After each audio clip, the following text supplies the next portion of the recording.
નમસ્તે દર્શક મિત્રો, પ્રમાણમાં ઘણો લાંબો કહી શકાય એવા ઇન્ટરવલ પછી આપણે ફરી પાછા અર્થવ્યવસ્થાની ચિંતા માટે ભેગા થયા છીએ.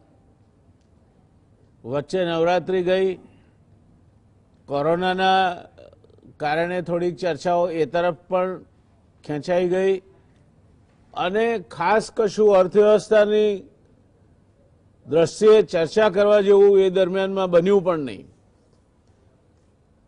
પરિણામે આજે આપણે એક લાંબા ઇન્ટરવલ પછી મળી રહ્યા છીએ. લાંબો ઇન્ટરવલ પછી તમે મળો ત્યારે સ્વાભાવિક રીતે જ ચર્ચા માટેના ઘણા મુદ્દાઓ તમારી પાસે ઊભા હોય.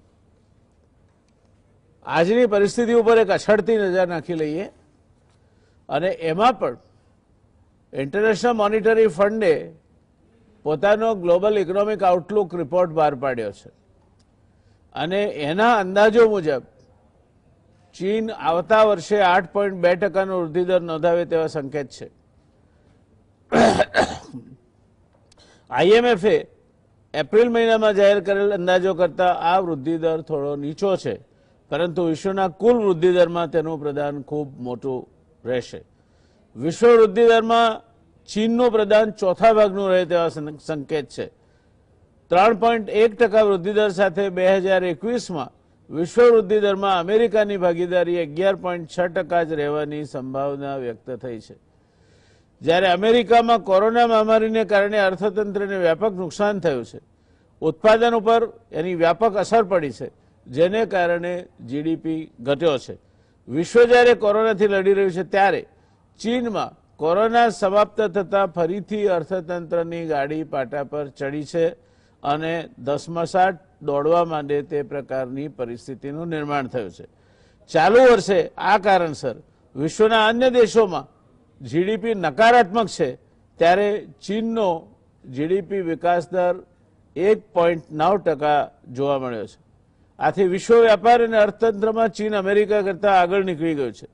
જ્યારે વિશ્વના ઘણા દેશોમાં મહામારીને કારણે 2 દાયકામાં પહેલીવાર અત્યંત ગરીબીનું પ્રમાણ ફરી ઊંચું જશે એવી દહેશત છે. એક અંદાજ એવો છે કે કોરોનાના કારણે લગભગ 15 કરોડ જેટલા આપણા દેશના નાગરિકો ગરીબીની રેખા નીચે ધકેલાઈ જશે.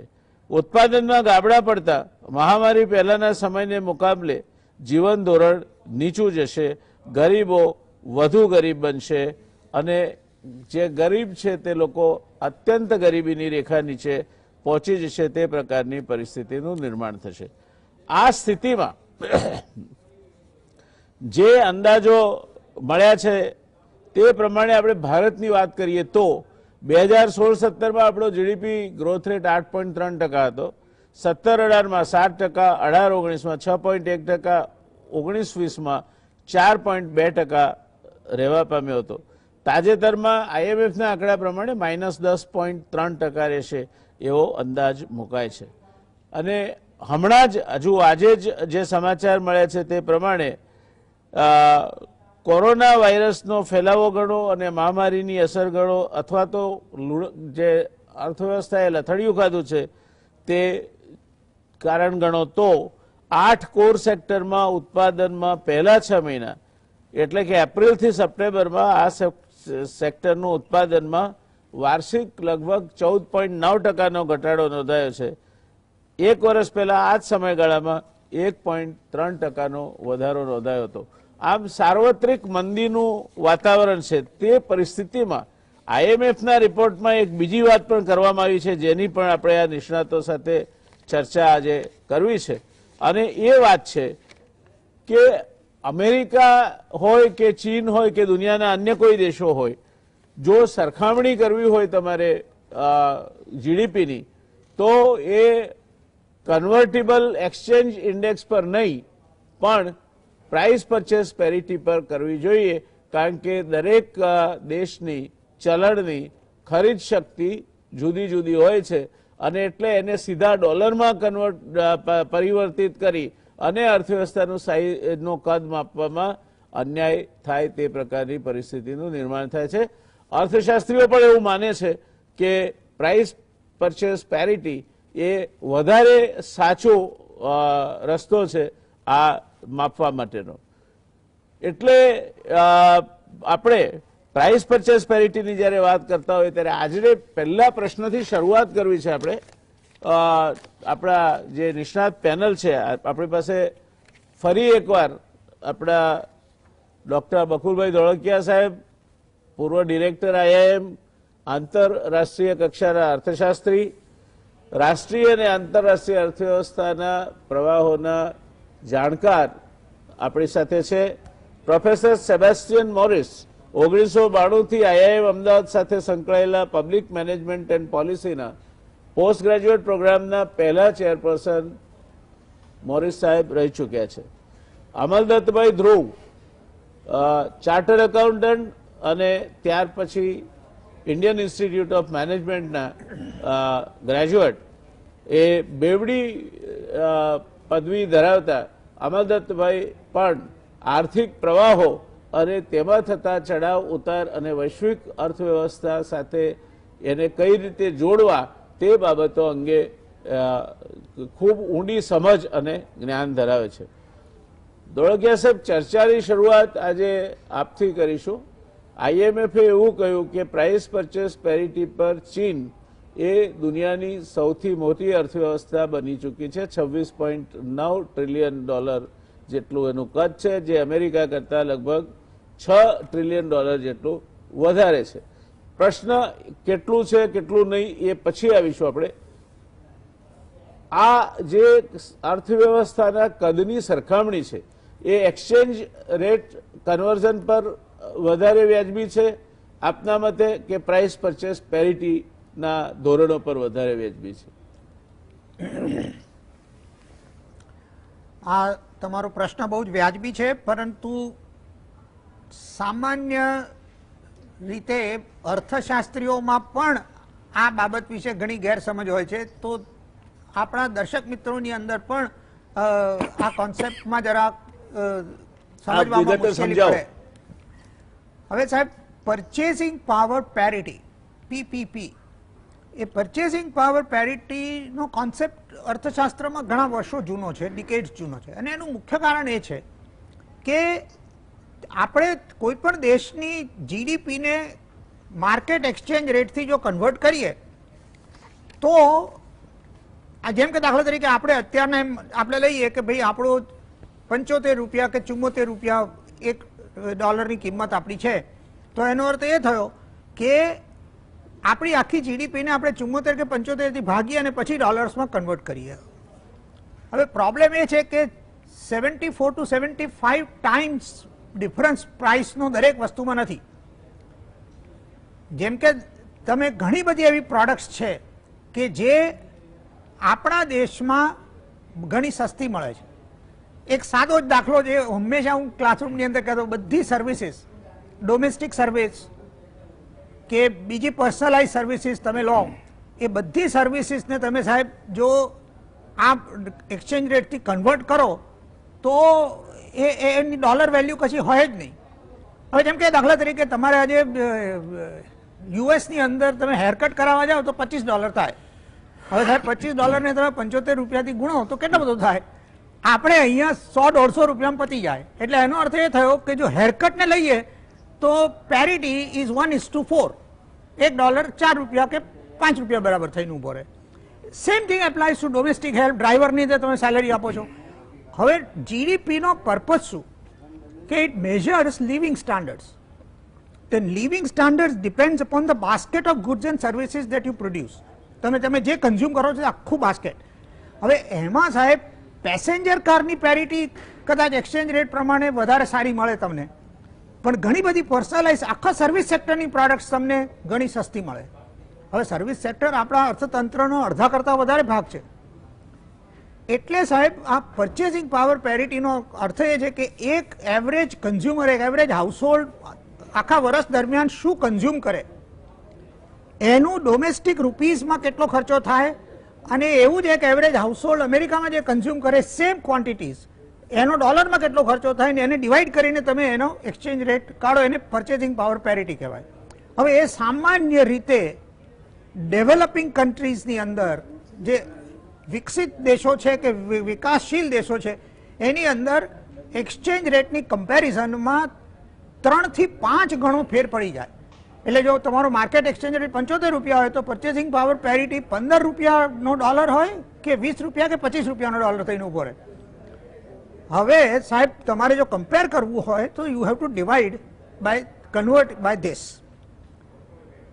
પણ જ્યારે આપણે માર્કેટની સાઇઝ મેજર કરીએ ત્યારે તો જે કરંટ પ્રાઇસ ડોલર્સ છે તે પ્રમાણે થાય. પરચેસિંગ પાવર પેરિટી એ લિવિંગ સ્ટાન્ડર્ડની દ્રષ્ટિથી કમ્પેરિઝન છે, માર્કેટની સાઇઝ પ્રમાણેની કમ્પેરિઝન નથી. અને આનું મુખ્ય કારણ શું છે કે એક્સચેન્જ રેટ્સ આર ડિટરમિન્ડ બાય આપણે કઈ વસ્તુઓના એક્સપોર્ટ અને ઇમ્પોર્ટ કરીએ છીએ. એ એક્સપોર્ટ અને ઇમ્પોર્ટ જે વસ્તુ, હવે સાહેબ આપણે જેટલું વસ્તુ પ્રોડ્યુસ કરીએ છીએ બધી એક્સપોર્ટ કે ઇમ્પોર્ટ કરતા નથી. એટલે જેને કહેવાય કે traded goods versus non traded goods. Traded ગુડ્સના બેસિસ ઉપર એક્સચેન્જ રેટ નક્કી થાય અને નોન ટ્રેડેડ ગુડ્સની પ્રપોર્શન ઘણું વધારે હોય તો એ આખી purchasing power parity versus normal વસ્તુને ડિસ્ટોર્ટ કરી નાખે. એટલે સાહેબ લિવિંગ સ્ટાન્ડર્ડ્સની દ્રષ્ટિએ ચાઇનાની જીડીપી અમેરિકાની જીડીપી કરતાં વધારે છે. પણ માર્કેટ એક્સચેન્જ રેટ પ્રમાણે જઈએ તો એવું નથી. અને ટુ બી વેરી પ્રિસાઇઝ, આજે તમે જો જીડીપી કરંટ પ્રાઇસની જીડીપીની વાત કરો અને 2020ની વાત કરો તો અમેરિકાની જીડીપી $21 ટ્રિલિયન છે, જ્યારે ચાઇનાની જીડીપી $15 ટ્રિલિયન છે. એટલે $6 ટ્રિલિયન અમેરિકાની જીડીપી ચાઇના કરતાં વધારે છે. એટલે લગભગ 6/15 એટલે લગભગ 40% જેટલી અમેરિકાની જીડીપી ચાઇના કરતાં આજની તારીખમાં વધારે છે. પણ પરચેસિંગ પાવર પેરિટીની દ્રષ્ટિથી જુઓ તો ચાઇનાની, હવે જેમ કે દાખલા તરીકે વર્લ્ડ જીડીપીમાં પરચેસિંગ પાવર પેરિટીની દ્રષ્ટિએ જો શેરની વાત કરો તો અમેરિકાનો શેર 16% છે અને ચાઇનાનો શેર 17.5% છે. એટલે પરંતુ સાહેબ ચાઇના અમેરિકા કરતાં પરચેસિંગ પાવર પેરિટી ટર્મ્સમાં 2017માં પણ આગળ હતું. કદાચ that is the main reason Y Trump started the trade war with China, કે ભાઈ ટ્રેડને કારણે થઈને ચાઇના ફ્લરિશ થઈ રહ્યું છે. એટલે આ પરચેસિંગ પાવર પેરિટીનું મેજર બરોબર છે ફોર લિવિંગ સ્ટાન્ડર્ડ. અને બીજું, લિવિંગ સ્ટાન્ડર્ડને કમ્પેર કરવા માટે જીડીપીના નંબરના કમ્પેર થાય, પર કેપિટા જીડીપી કમ્પેર કરવી પડે. અને ચાઇનાની per capita GDP purchasing power પેરિટીની દ્રષ્ટિએ પણ અમેરિકા કરતાં ઘણી ઓછી છે. કારણ કે ચાઇનાનું પોપ્યુલેશન અમેરિકા કરતાં ઘણું વધારે છે અને અમેરિકાનું પોપ્યુલેશન ઓછું છે. એટલે પર કેપિટા ટર્મ્સમાં China is way behind America, but in terms of absolute GDP at purchasing power, China is the number 1 economy. પણ એમ જોવા જઈએ તો ઇન્ડિયા પણ ત્રીજી કે ચોથા નંબર પર આવે છે પરચેસિંગ પાવર પેરિટીની ટર્મ્સમાં, પણ પર કેપિટાની ટર્મ્સમાં વી આર નો વે. એટલે આ થોડું કોમ્પ્લિકેટેડ વસ્તુ છે કે તમારે શું મેજર કરવું છે અને કઈ રીતે. દર્શક મિત્રો, ઘણી વખતે વિદેશ જઈએ ને તો આપણા ભાઈઓ રેસ્ટોરન્ટમાં જમવા જાય અને પછી પાપડની કિંમતને રૂપિયામાં કન્વર્ટ કરે અને પછી ક્યાં ના ખાવે 35 રૂપિયાનો એક પાપડ પડે છે એમ કરીને પાપડ ખાવાનું માંડી વાળે. આને પ્રાઇસ પરચેસ પેરિટી કહેવાય. હા સાહેબ, આજે $1 થી નીચે પાપડ મળે જ નહીં, $2 નો મળે એટલે 150 રૂપિયાનો થાય સાહેબ, 75 રૂપિયા. બરાબર છે, પણ આજે પ્રાઇસ પરચેસ પેરિટી કહેવાય. એટલે અર્થશાસ્ત્રીઓ આપણને કેવા ઊંધા માથે ટીંગાડે છે એનો આ આદર્શ દાખલો છે. અમલભાઈ, આ ભારતની જે જીડીપી છે એને કઈ રીતે ગણવી આપણે? આ પ્રાઇસ પરચેસ પેરિટી પર ના ગણીએ આપણે તો આપણા ત્યાં એવું નીતિ આયોગ ને એવું બધા લોકોએ જાહેરાત કરી છે કે આપણે $5 ટ્રિલિયન ઇકોનોમી બની જઈશું. તો કયા ટર્મ્સમાં $5 ટ્રિલિયન ઇકોનોમી બનીશું? અત્યારે કેટલા ટ્રિલિયન ડોલરની છે અને $5 ટ્રિલિયન 2022માં આપણે બની જઈશું, 2025માં બની જઈશું કે 2050માં બની જઈશું? એ લોકો જે વાત કરે છે તે રિયલ ટર્મ્સ એટલે કે પીપીપી ઉપર પરચેઝ પાવર પેરિટીની દ્રષ્ટિએ વાત નથી કરતા. એટલે એમાં થોડું ઇન્ફ્લેશનરી એલિમેન્ટ પણ રહેવાનો. પણ પીપીપીની વાત કરીએ ટુ સ્ટાર્ટ વિથ ધેટ, તો સિમ્પલ વસ્તુ એ કે કોઈને અમેરિકામાં $30,000 પગાર મળતો હોય તો એનો અર્થ એ નહીં કે એને ઇન્ડિયામાં 21 લાખ રૂપિયાનો પગાર મળ્યો છે. એનું સ્ટાન્ડર્ડ ઓફ લિવિંગ, એની જ પરચેસ કરવાની શક્તિ એ ઇન્ડિયાના જો 30,000 હોય તો એના 25 ગુણો લગભગ લાખ, સવા લાખ રૂપિયા, મીન્સ એને તમારે 25 ગુણવા પડે, તમારે એને 75 ગુણવા પડે નહીં, એટલે એનાથી વંથર થાય. ટૂંકની અંદર આ રીતે જ પીપીપીની કમ્પેરિઝન થતી હોય છે. પાપડને પણ તમે જો 25 ગુણશો તો તમે ખાશો. એટલે હવે જે જતા હોય એ લોકોને હવે અત્યારે આપણે ચાઇનાની સાથે, ચાઇનાની બકુલભાઈએ બહુ સાચી વાત કરી કે 2017થી ચાઇનાની પીપીપી પ્રમાણે તો ચાઇના અમેરિકાની તુલનામાં આવી ગયું છે. એનો અર્થ એ કે ક્વોન્ટિટેટિવ જો તમે કન્સિડર કરો તો China size is almost as good as USS size as of today. પણ જે મોનેટરી વેલ્યુ છે એની અંદર એ કેચઅપ કરતા વાર લાગશે, તો 2024ની અંદર એ લોકો કેચઅપ કરી શકશે.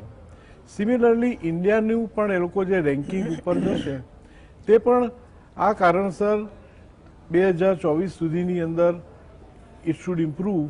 એનું મુખ્ય કારણ એ છે કે આપણે આ જે ડેવલપમેન્ટ જે કરી રહ્યા છીએ, in fact the compliment does go to the current steps which have been taken. Many of them are criticised, પણ જે મુખ્ય મુદ્દાઓ છે ડેવલપમેન્ટના, તે મુદ્દા તરફ આપણે, જે આ આઈએમએફના રિપોર્ટમાં પણ કહેવામાં આવ્યું છે કે તમારે જો ડેવલપમેન્ટનો આ 2024 લગીનો ગ્રોથ જે વાત કરી રહ્યા છે, એ ગ્રોથ જો તમારે ફળીભૂત કરવો હશે તો ઇન્ડિયાને મેન્યુફેક્ચરિંગ હબ તમારે બનાવવું પડશે. એટલે મેક ઇન ઇન્ડિયાનો જે પ્રચાર આપણે 6 મહિના પહેલાં ચાલુ કર્યો, ઇમ્પોર્ટ તમારે ઘટાડવા પડશે. એટલે જે આપણે આત્મનિર્ભરનો જે પ્રચાર ચાલુ કર્યો, એ જે પ્રચારો ચાલુ કર્યા છે તે બહુ જ પરફેક્ટલી એમ છે અને એનું ઇમ્પ્લિમેન્ટેશન ઇઝ વેરી ઇમ્પોર્ટન્ટ. જો આપણે 2024ની અંદર જો ભારતની ઇકોનોમીને જો આપણે ગ્રોથમાં લાવવી હોય તો આ બે વસ્તુ ચોક્કસ કરવી પડે.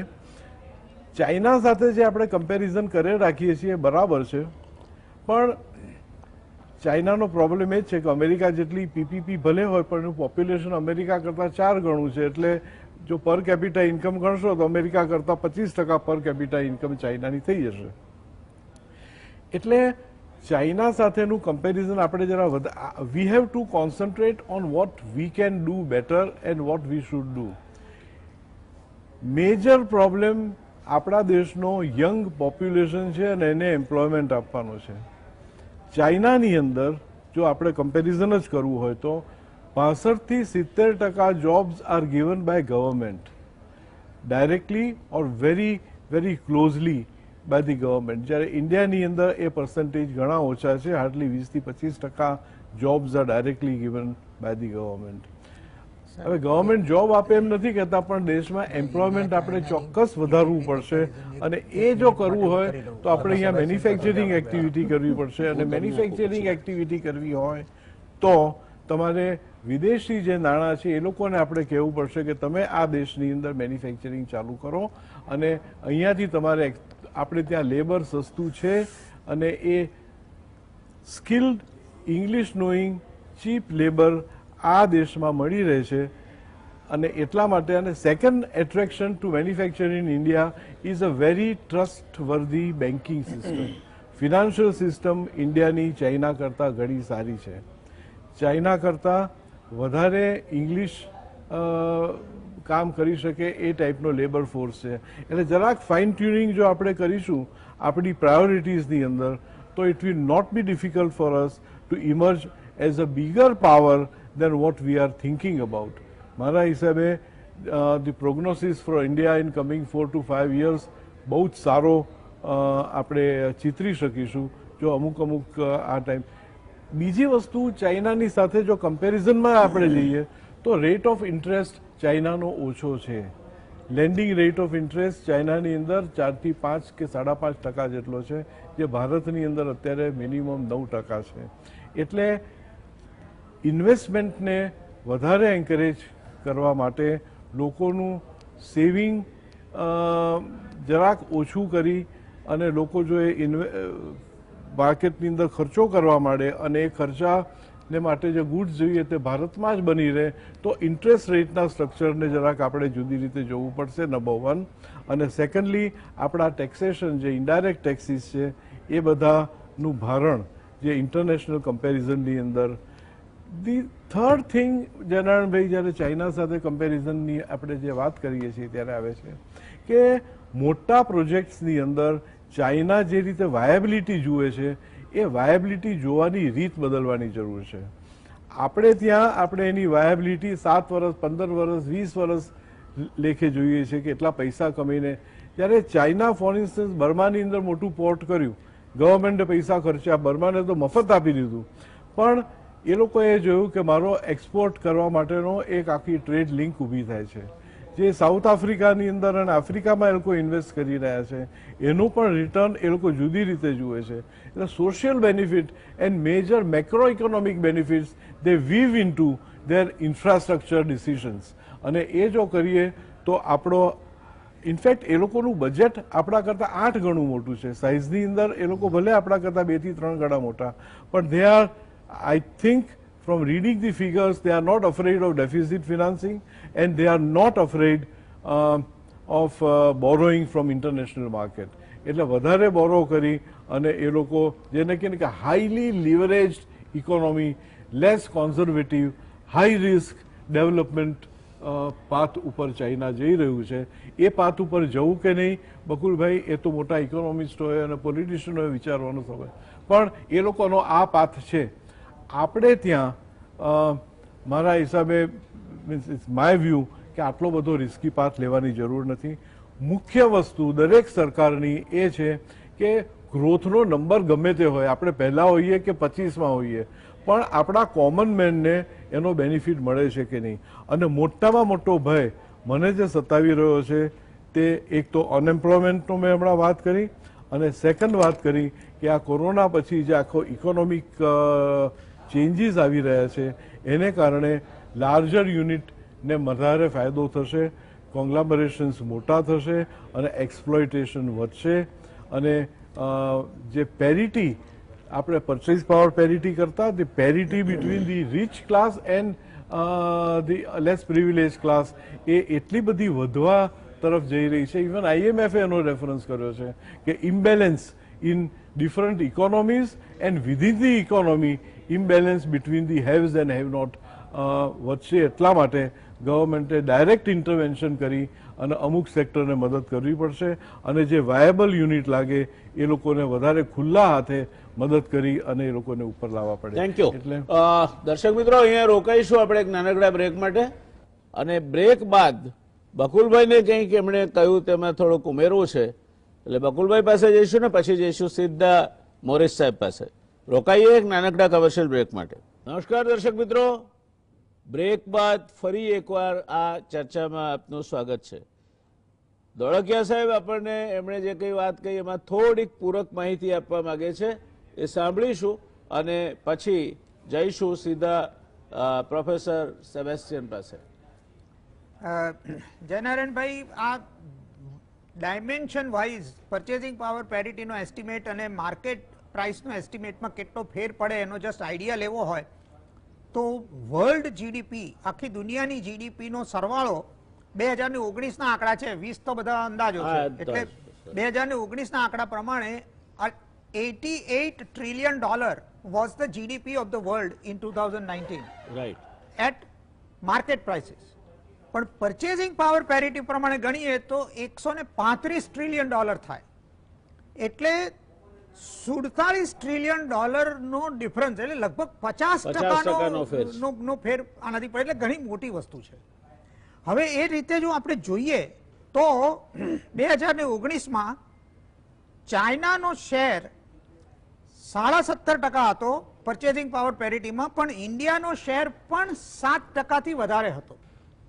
એટલે ઇન્ડિયાની જીડીપી પરચેસિંગ પાવર પેરિટી ઉપર જો તમે 2019ની ગણો તો સાહેબ $9.5 trillion થાય. We are a $9.5 trillion economy in 2019 at purchasing power parity. પણ માર્કેટ પ્રાઇસ પ્રમાણે we are only a $3 trillion economy. એટલે 1:3 નો રેશિયો છે. એટલે આજે માર્કેટ એક્સચેન્જ રેટ 75 રૂપિયા હોય તો પર્ચેસિંગ પાવર પેરિટી 24 થી 25 રૂપિયા થઈ. સાચું. એટલે this purchasing power parity makes a very big difference, particularly for a country like India. દર્શક મિત્રો સાંભળ્યું, આપણે આજે આપણો જીડીપી ગણીએ છીએ જે આપણે $3 ટ્રિલિયન થી નીચે છે અને $5 ટ્રિલિયન જવાની વાત કરીએ છીએ. અમલભાઈએ કહ્યું કે બધા જબરજસ્ત પ્રોજેક્ટો થવાના છે, મેક ઇન ઇન્ડિયા અને કંઈક જાત જાતની વાતો કરી हमने. मोरिस सर, आपसे मुझे पूछना है, मेरे पास जो इंफॉर्मेशन है उसके मुताबिक जब तक इंफ्रास्ट्रक्चर गतिवंत नहीं होता आप औद्योगिक प्रोडक्शन को ज्यादा गति नहीं दे पाओगे.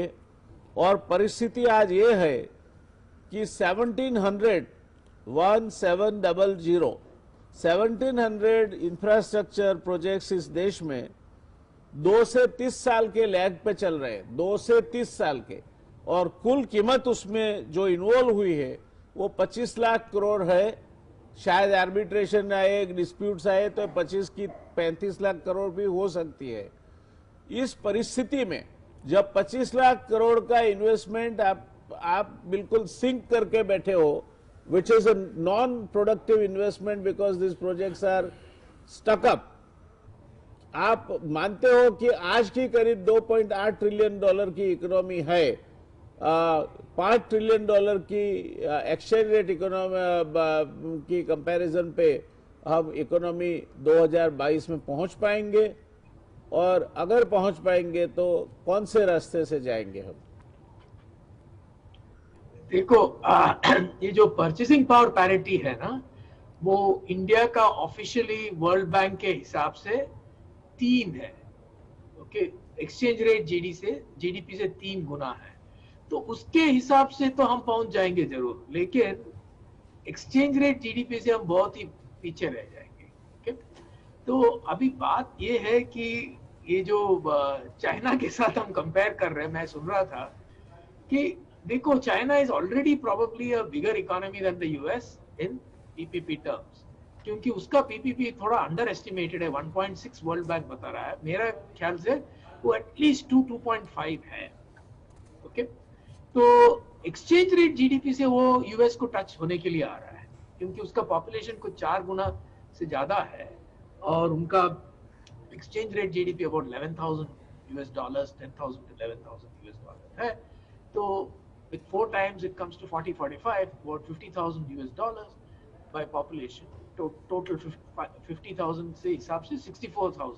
So what one is saying is China is already 3 times, although in actual exchange rate GDP per capita it is only $11,000 because of the population. Now China का strength beyond doubt है. ये Indians ही सोच रहे हैं कि China का development real नहीं है वैसा वैसा. But if you look at micro level data, they consume 40% of the world's resources. Okay? तो उसका डेवलपमेंट कुछ नहीं है. और ये हमारे डेवलपमेंट से और हमारे पोटेंशियल से भी देखा गया तो हमारे पोटेंशियल नीचे आ रहा है. इतना हमने डेवलप किया और अभी नीचे आ रहा है. इसका कारण मैं बता रहा हूँ और ये सॉल्व करना चाहिए. फर्स्ट ऑफ ऑल, हमारे जो स्टेट है उसका कैपेसिटी बहुत ही कम है, ओके, कंपेयर टू चाइना. और हम दूसरे स्टेट्स के साथ नहीं कंपेयर कर रहे हैं, हम ईस्ट एशियन स्टेट्स के साथ कंपेयर कर रहे हैं. जैसे वियतनाम है, चाइना को छोड़ दो, वियतनाम इज गोइंग अहेड और वियतनाम अभी इंडिया से आगे निकल गया है. बांग्लादेश अभी आगे निकल जाने वाला है. okay? और इसका कारण है ये है कि हम बहुत ही सेटिस्फाइड है हमारे जो ग्रोथ है और जो डेवलपमेंट है, जितना हुआ है, कुछ मिडिल क्लास को बेनिफिट हुआ है, उससे हम सेटिस्फाइड है. एक्चुअल देखा गया तो इंडिया का इनकम इनइक्वालिटीज एकदम बैड है. ओके, ईस्ट एशिया से एकदम बैड है. सिर्फ लैटिन अमेरिका के साथ कंपेयर करने से हम थोड़ा बोल सकते हैं कि हमारे इनइक्वालिटी बहुत रिलेटिवली कम है, लेकिन at such low levels of income हमारा इनइक्वालिटी इतना बड़ा है कि यही एक लैक ऑफ डेवलपमेंट के कारण होगा. क्योंकि आज का मॉडर्न वर्ल्ड पे अगर हमें ग्रो करना है, चाइना के साथ कैच करना है और यूएस के साथ development has to be inclusive. Growth without inclusion is not possible. ये जो पहले जो बोलते थे कि growth without development, growth without inclusion, वो सब बकवास है। Growth if it has to be sustained has to be inclusion. अभी आप इंक्लूजन की बात करो, इंफ्रास्ट्रक्चर वगैरह में आता हूं, स्मॉलर प्रॉब्लम है। सी हमारे जो लेबर पार्टिसिपेशन है इतना पुअर है, ज्यादातर हमारे विमेन कोई पार्टिसिपेट नहीं करता है क्योंकि उनको डर है। okay? उनके लिए जॉब्स नहीं है, okay? मैन्युफैक्चरिंग का कुछ नहीं किया है, okay? सिर्फ बकवास है, जस्ट बात कर रहे हैं। okay? So अभी आप देख लीजिए, manufacturing sector is 35 to 45% of GDP. हमारे इधर 12-14% पे गिरा है, अभी थोड़ा बहुत कुछ हुआ है। लैंड रिफॉर्म्स जो लोगों को, हमारे एग्रीकल्चर को एकदम तेजी से दौड़ा सकता है, वो इंडिया में हुआ नहीं है। अभी भी शेयर क्रॉपिंग गुजरात में चल रहा है। Inefficient use of water, India uses 6000 liters of water for 1 kg of rice. China uses 2600 liters of water and the US uses 2000. Okay? ये कैसे होता है? क्योंकि हमारे पॉलिसी सब गलत है, उल्टा है। हम फार्मर्स को बोल रहे हैं कि अगर आपको पैसा चाहिए तो पानी वेस्ट करो, हा? हम 0 प्राइस इलेक्ट्रिसिटी देते हैं। ऐसे हम 10 गुना बेकार के पॉलिसी बता सकते हैं, वेस्ट। लैंड रिफॉर्म्स नहीं किया है। हमारे एजुकेशन देख लीजिए, अभी भी लोगों को इंक्लूड नहीं किया है, अभी भी ड्रॉप आउट रेट है। हम फोर्सबली बच्चों को स्कूल में दबा दिए, स्कूल एनरोलमेंट रेट बढ़ गया है। लेकिन एएसआर स्टडी क्या बता रहा है? स्कूल में फॉलिंग स्टैंडर्ड्स है और Gujarat leads it. Okay, many other states also lead it. There is not a single state जहां फॉलिंग स्टैंडर्ड्स नहीं हुआ है। Sewage toilet system, health care की बात करो, India has the world's highest morbidity disease, कितने लोग मर रहे हैं, highest number of man days lost. Okay, अभी आप मैक्रो की बात करो, मैक्रो पॉलिसीज, वो तो मैं सुन रहा था, you are absolutely right. Okay, macro policies is unduly conservative. Inflation के पीछे इन लोग चक्कर मार रहे हैं, RBI, government of India. Inflation क्या है? लॉट ऑफ इन्फ्लेशन इज बकवास मेजर। मैं अभी देख रहा था, ये जो देखो अभी हाउसिंग, और कोर इन्फ्लेशन में housing is an important item, 15% weight है, and the entire data on housing is bogus. It's based on DA and housing HRA allowance. अगर HRA allowance बढ़ा दिया गवर्नमेंट, हाउसिंग का CPI बढ़ जाता है, और वो CPI जब भी बढ़ता है, RBI रेट को बढ़ाता है और इकोनॉमी को गिराता है। Okay, so macroeconomic policy is being driven by onion prices and housing prices. Okay, इससे गलत क्या हो सकता है? So macroeconomic policy in India is not driven by our own interests, but it is driven by doctrinaire considerations, and it's completely unreal. Okay, exchange rate देखो, China का exchange rate एकदम aggressive है, तो उनका export बहुत बढ़ता है। हमारा exchange rate conservative है, एकदम conservative, bad नहीं है, African nations जैसा नहीं है, लेकिन classical है, conservative है, जो World Bank बताता है वैसे टाइप है। Okay, इंटरेस्ट रेट देखो, इतना बड़ा इंटरेस्ट रेट लेके रखा है अभी भी। Okay, when the world interest rates are so low, India always had high interest rates. Export profitability आप देखो, चाइना में always export profitability was higher than domestic sale profitability. हमारे इधर दोनों तरफ प्रॉफिटेबिलिटी गिर रहा है, और export profitability is often negative, positive भी नहीं है। ओके, तो अभी मैन्युफैक्चरिंग का फोकस देख लीजिए। ओके, इस पे क्या होगा? एक आप लायन की इमेज बना के रखा, सब कुछ हो जाएगा। अभी अभी कुछ पॉजिटिव हो रहा है, जो PLI है, प्रोडक्शन लिंक्ड इंसेंटिव्स, वो कुछ हो सकता है। ओके, थोड़ा कुछ हो सकता है, क्योंकि ये जो हमारे मिनिस्ट्री है, इंडस्ट्री मिनिस्ट्री या कहो, they can coordinate with commerce, they can't coordinate with RBI. तो हम थ्रू ट्रेड एग्रीमेंट्स हमारे बहुत सारे मार्केट्स हम फेंक दिए। ओके, वियतनाम ने सीज कर लिया, बांग्लादेश ने ले लिया है, चाइना तो ले लिया है। ओके, और हमारे ब्यूरोक्रेट्स बैठ के बैठा है, केसेस फाइल किया है WTO में, हर एक केस उन लोग लूज करेंगे, लूज किया है। सोलार में 3 केस लूज किया है, एग्रीकल्चर में 4 केस लूज किया है। हाँ? और आप देख लीजिए अभी ये जो टैरिफ हम डाल रहे हैं उसी वो भी लूज करेंगे, जैसे चाइना जाके उसको फाइल किया। मर्सिफुली ट्रंप ने WTO वायलेट किया तो WTO का पावर भी थोड़ा कम होते जा रहा है। तो आप हमारे real problem is weakness of government. ये गवर्नमेंट जो है, and I don't mean the party और कांग्रेस और BJP, I mean the system. ये जो IAS वाले बैठे हैं, they are individually very good, but उनका एक ऑर्गेनाइजेशन नहीं है। हाँ, they can't think like a team, उनका कोऑर्डिनेशन नहीं है और एक जगह पे बैठते नहीं है। बटरफ्लाइज जैसा फ्लावर के फ्लावर एक एक जगह जाता है, हर जगह उनको वापस पढ़ना पड़ता है। Everything is new, everything is challenging, there is no learning. In government of India there are no learning organisations, there is no memory. तो इससे क्या हम प्रोग्रेस करेंगे चाइना के साथ? I would be happy if we can catch up with Bangladesh. Okay, so there is a real problem. And what does the elite do? China का development real नहीं है, बैठ के रहो। China का development is not real. उनका सब बन रहा है, 40% of the world cement, 38% of the world steel, and the world's largest internal, what is it, market for aeroplanes. Okay. System of high-speed railway which is equal to the rest of the world put together, but it's not real. It's not real. हमारा development real है जी। ऐसे बैठ के रहो। Excellent, Sebastian. Excellent. Most frustrating. Yeah. And my good friends, they say it's not real. My compliments to you, sir, for such an excellent analysis. बहुत अच्छे। દર્શક મિત્રો, સેબાસ્ટિયન સાહેબે જે વાત કહી ને એક વાક્યમાં કહેવી હોય તો આપણામાં એક કહેવત છે કે अपनी बिल्ली धारती तो कुत्ते को मारती मगर धारती नहीं है।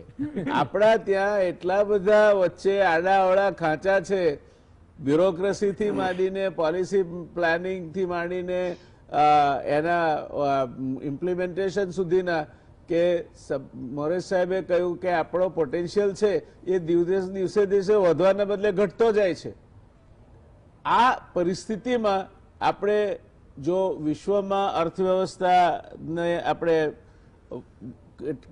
કોમ્પિટિશનમાં એની ઊભા રહેવું હોય તો આગળ વધતા પહેલા એક નાનો દાખલો મોરેશ સાહેબે જે કહ્યું એના ટેકામાં મારે કહેવો છે।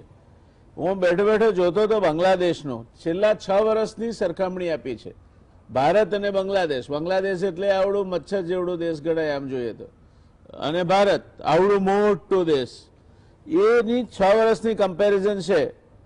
શું છે એના ફેક્ટ્સ તમને કહું છું।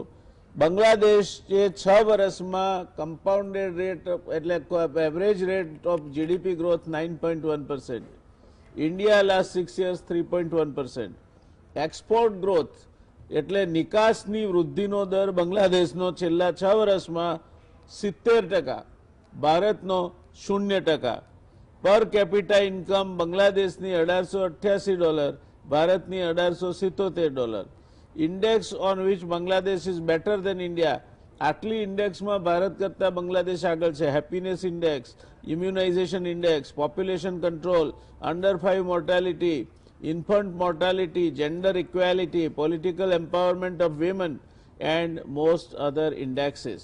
Most powerful emerging face in the world.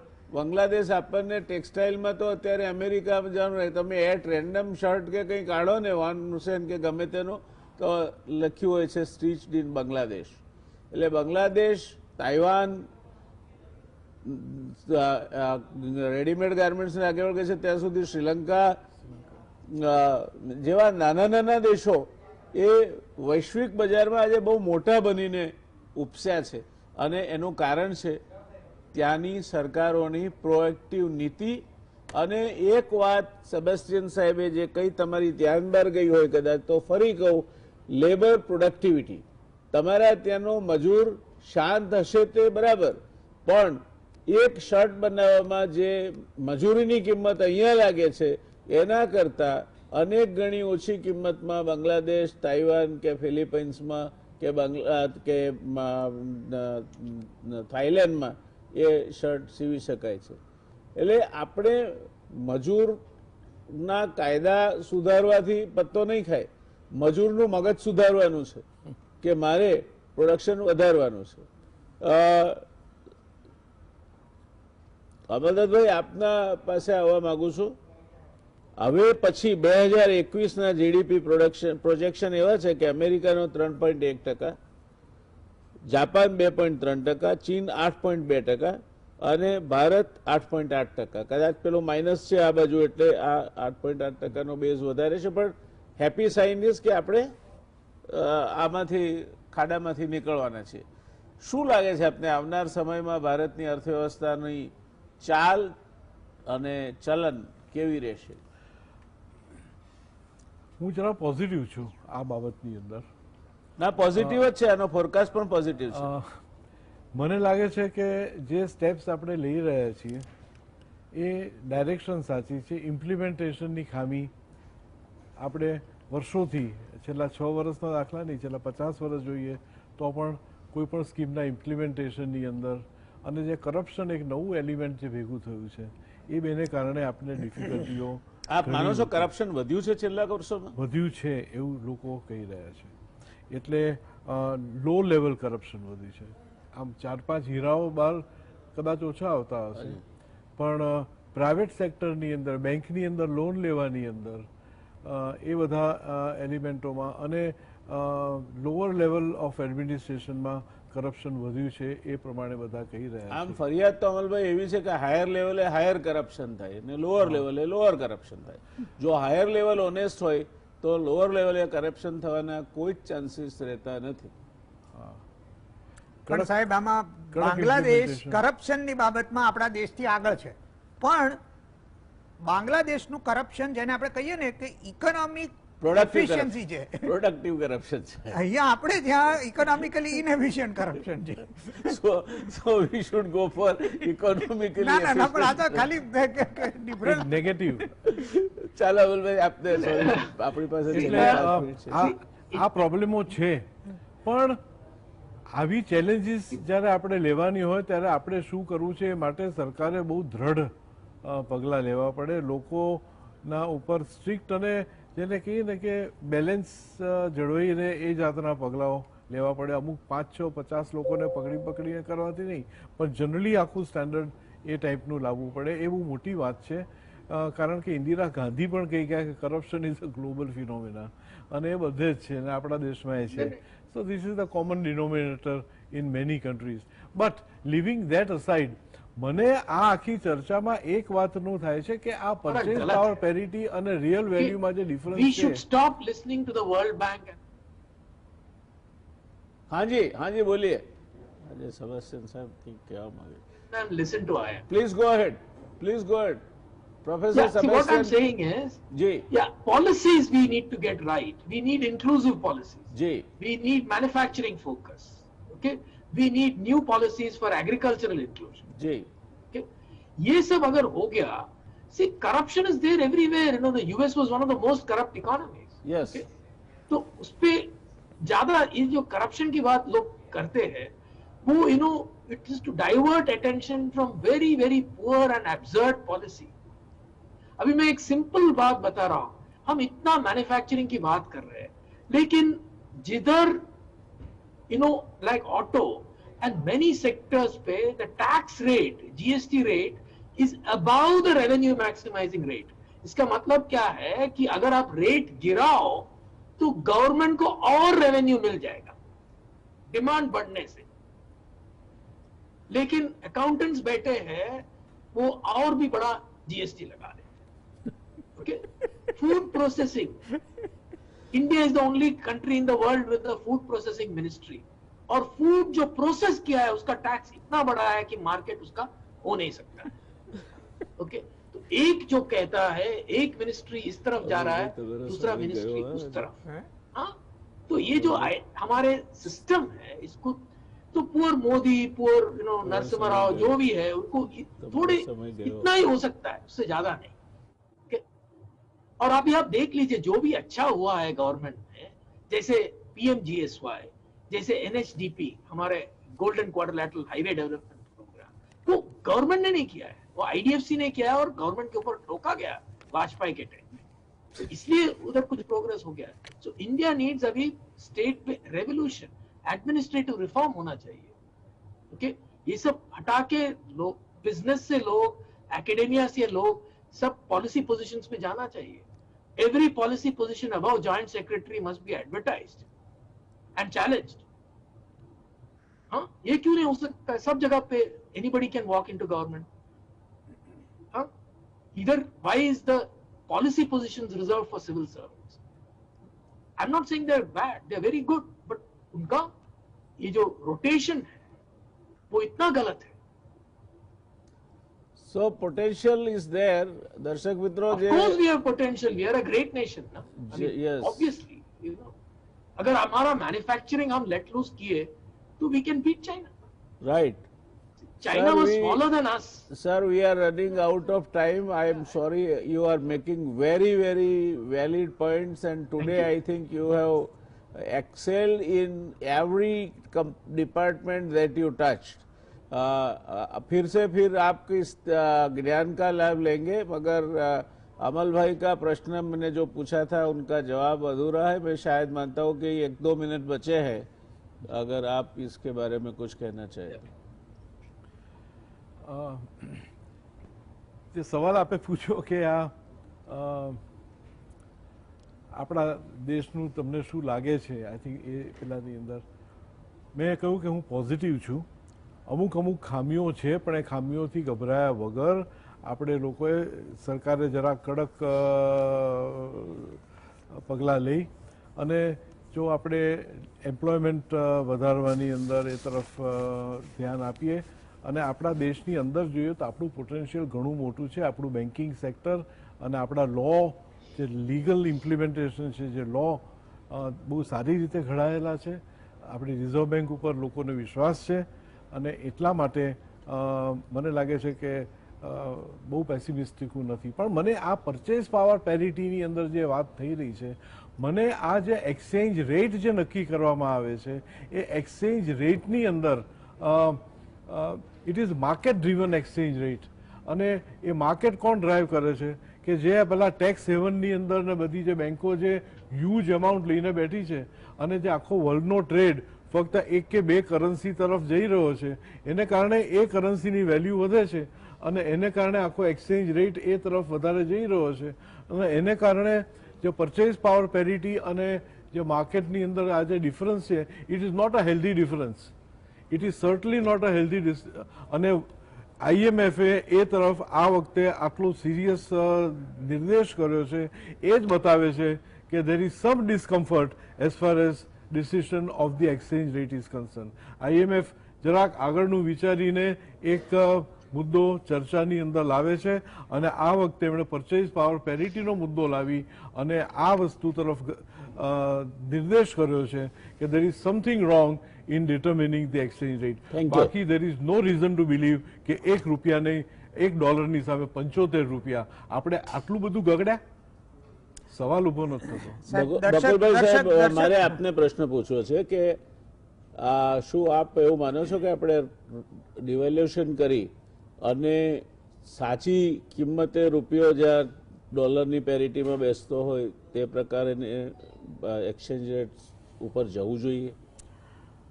આપણો એક્સચેન્જ રેટ માર્કેટ ડ્રીવન છે, આરબીઆઈનું ઇન્ટરવેન્શન છે, પરંતુ એટલું બધું નથી। અને અત્યારના એક વર્ષ પહેલા જ આપણો એક્સચેન્જ રેટ 67-68 રૂપિયા હતો, એનાથી અત્યારના 75 રૂપિયા છે, એટલે ડેપ્રિસિએશન તો ઘણું થયેલું છે। પણ એક ફેક્ચ્યુઅલ કરેક્શન કરું સાહેબ, છેલ્લા 20 વર્ષથી IMFના વર્લ્ડ ઇકોનોમિક આઉટલુકની અંદર જેટલા એસ્ટિમેટ્સ આવે છે બધા પરચેસિંગ પાવર પેરિટી ઉપર જ આવે છે। એવું નથી કે 2020માં પહેલી વાર થયું છે, 1990 થી પરચેસિંગ પાવર પેરિટી ઉપર જ બધા એસ્ટિમેટ્સ આવી રહ્યા છે સાહેબ, એવું નથી। પરંતુ આ વખતે કોરોના વાયરસને કારણે ચાઇના અને અમેરિકાની ઇકોનોમીની વચ્ચેની જે કમ્પેરિઝન હતી અને ચાઇના અમેરિકાને આંબી જશે એ બાબત વિશે બહેમત નહોતો, પરંતુ પ્રી કોરોના સિનારીઓમાં 2018-19ની દ્રષ્ટિથી જુઓ તો છેલ્લા 5 વર્ષના ગ્રોથની કમ્પેરિઝનમાં ચાઇના અમેરિકાને 2032માં ઓવરટેક કરશે એવી એસ્ટિમેટ હતો 2032. એના બદલે હમણાં આ કરી ગયા. કોરોનાને કારણે એ 2028-29 સુધીમાં ઓવરટેક કરી નાખે તો મને નવાઈ નહીં લાગે. અત્યારના Very good. બંનેની વચ્ચે 6 થી 7 ટ્રિલિયન ડોલરનું ડિસ્ટન્સ છે અને એ લગભગ 6 થી 7 વર્ષ કે 8 વર્ષમાં ચાઇના કવર એ કરશે. કરી દેશે. વાત સાચી છે. દર્શક મિત્રો, મૂળ વાત એ છે ચીન આગળ વધી રહ્યું છે. ચીન આગળ વધી રહ્યું છે એટલે ચીન પ્રગતિ કરી રહ્યું છે અને એ પ્રગતિ કરતા કરતા ધોળકિયા સાહેબનું કહેવું એમ છે કે પહેલા 2035 સુધીમાં એ અમેરિકાના કદની અર્થવ્યવસ્થા સુધી પહોંચવાની શક્યતા હતી, એ હવે 2028 સુધીમાં પહોંચી જશે. આ ચીન અમેરિકાના સમાચાર છે. આપણે એક સારા સમાચાર સાથે આ ચર્ચા પૂરી કરીએ. Population United Nations population data પ્રમાણે 2025 પહેલા આપણે ચીનને ઓવરટેક કરવાના હતા. તે આપણે ચીન અમેરિકાને જેમ વહેલું ઓવરટેક કરવાનું છે એમ આપણે પણ ચીનને વહેલા ઓવરટેક કરવાના છીએ વસ્તી વધારામાં. 2025 પહેલા આપણે દુનિયાનો સૌથી વધુ વસ્તી ધરાવતો દેશ બની જઈશું. આ બધી જ ચર્ચાઓ આપણે જે કરી એમાં વસ્તી વધારો અને એ વસ્તીનો ઉપયોગ ડેમોગ્રાફિક ડિવિડન્ડ અથવા ડેમોગ્રાફિક ડિઝાસ્ટર એ બેની વચ્ચે આપણી સ્થિતિ શું હશે, આપણે આપણી વસ્તીનો ઉપયોગ કઈ રીતે કરી શકીશું, દુનિયાની મોટામાં મોટી ફ્રી માર્કેટ ભારત છે એને કઈ રીતે આપણે વિકસાવી શકીશું, કઈ રીતે બોટમ ઓફ પિરામિડના હાથમાં, જે સેબાસ્ટિયન સાહેબે કહ્યું ખૂબ સાચી વાત કહી, આપણા ત્યાં ઇન્કમ ઇનઇક્વાલિટી એટલે આવકની અસમાનતા એટલી બધી છે કે 1% લોકોના હાથમાં 58% સંપત્તિ છે, 10% લોકોના હાથમાં 90% સંપત્તિ છે.